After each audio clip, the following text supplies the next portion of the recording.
Akainu est-il plus fort que Aokiji? Mihawk est-il frauduleux? Les Amiraux sont-ils plus forts que les Yonko? Garp est-il l'égal de Roger? Stop! Je vous arrête tout de suite. Si vous pensez assister à une énième vidéo qui parle de rapport de puissance dans One Piece, vous vous êtes totalement trompé. Je trouve ça triste de réduire une œuvre aussi magistrale qu'à cela, alors que l'histoire que Eiichiro Oda nous raconte est bien plus complexe que l'on pourrait le croire. Vous, et oui je m'adresse directement à vous qui ne parlez que de One Piece par le prisme de la puissance, n'avez rien compris. Et oui, il peut y avoir certains de vos youtubeurs favoris dans le lot. Ça fait des décennies et on ne sait pas pourquoi les Namek ont la peau verte. Et oui! Je suis là aujourd'hui pour démonter toutes ces fraudes.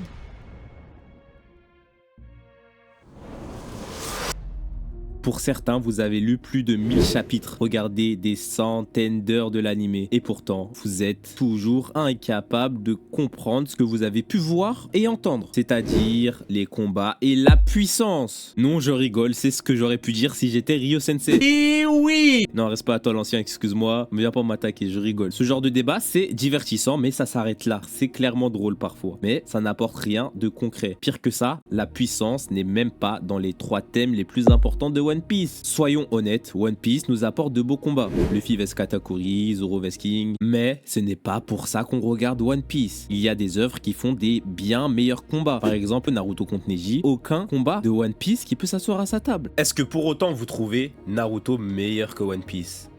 Eh bah, pas nécessairement. Luffy veut être l'homme le plus libre des mers. Sauf que, attention, et c'est là que, pour certains, vous n'avez pas compris, être le roi des pirates n'a jamais présupposé qu'il fallait nécessairement être le plus puissant. Roger n'a pas obtenu ses road poneglyphes en coupant la tête de tous ses adversaires. La puissance n'est qu'un outil au service des pirates. Mais est-ce le seul moyen de devenir le roi des pirates? Spoiler, non.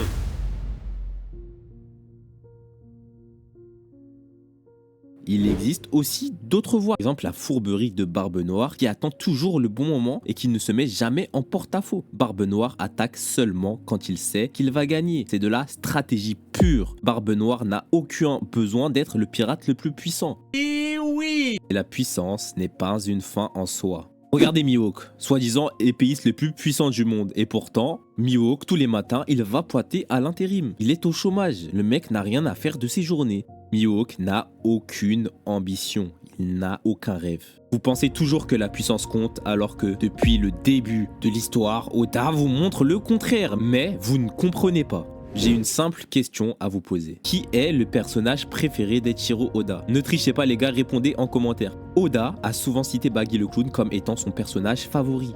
Mais pourquoi d'après vous? Tout simplement parce que Baggy représente la piraterie. La piraterie dans ce qu'il y a de plus pur.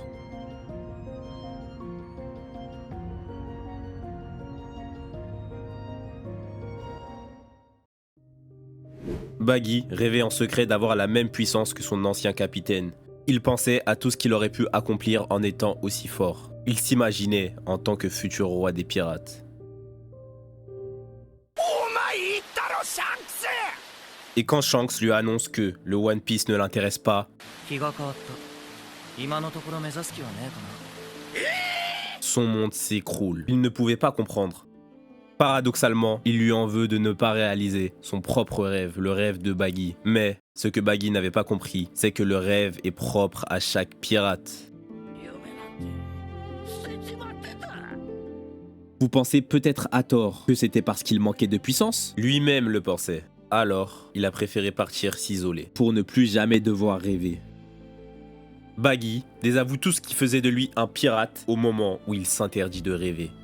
Mais c'est là que vous vous trompez. Si Baggy est parti à East Blue, ce n'est pas par manque de puissance, mais par manque de courage, par manque d'ambition. Pour certains, vous pensez encore à tort que Baggy a réussi à s'élever seulement grâce à sa chance légendaire, mais ce n'est pas tout à fait vrai. Baggy a l'âme d'un leader. Il a une ambition si débordante que, même quand il la rejette, elle revient à sa figure en pleine face. Après la création de la Cross Guild, Baggy, qui n'est qu'un clown, a donné une leçon d'ambition et de courage à Mihawk et Crocodile, affirmant haut et fort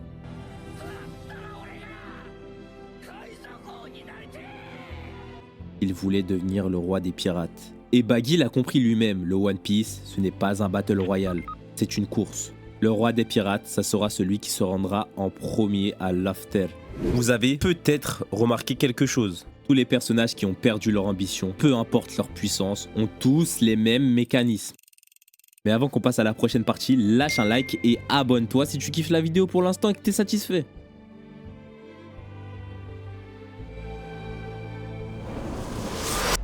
L'exemple Crocodile. Regardez par exemple Crocodile. Il est arrivé sur Grand Line plein de rêves et d'ambitions comme tous les pirates de sa génération, en quête du One Piece. Mais le retour à la réalité a été brutal quand Barbe Blanche l'a remis à sa place, lui faisant comprendre qu'il n'avait pas encore le niveau, qu'il n'était qu'un rookie. Alors, il a préféré rester à Alabasta en quête d'une arme antique, pensant que plus de puissance lui permettrait de dominer les mers. Mais en réalité, ce qui lui manquait, c'était juste le courage de se relever et d'avancer, comme Luffy l'a fait à de nombreuses reprises. Il n'y a pas de gloire sans défaite.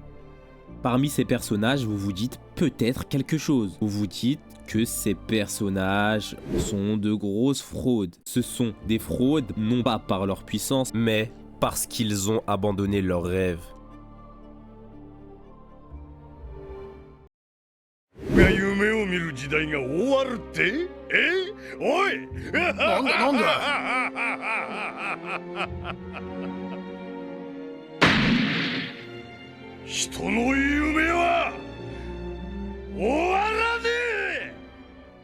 Les pirates ne cesseront jamais de rêver. Implicitement, par cette phrase, Barbe Noire sous-entend qu'un pirate qui ne rêve plus n'en est plus un. Le rêve est ce qui constitue l'essence même de la grande ère de piraterie, et c'est cette flamme que Barbe Blanche à sa mort a essayé de maintenir en proclamant haut et fort que le One Piece...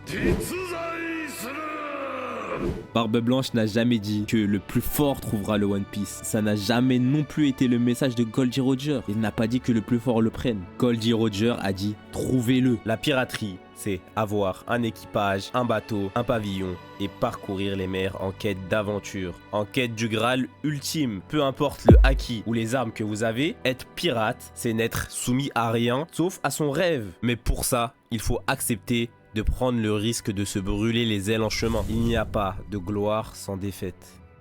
Ça fait partie de l'aventure. One Piece, c'est une chasse au trésor. Parler de puissance, c'est ok, mais ça ne devrait pas prendre autant de place selon moi. Il y a plein de choses à traiter dans One Piece plutôt que de parler de puissance H24. Lâchez un like pour le GOAT et abonnez-vous comme d'hab.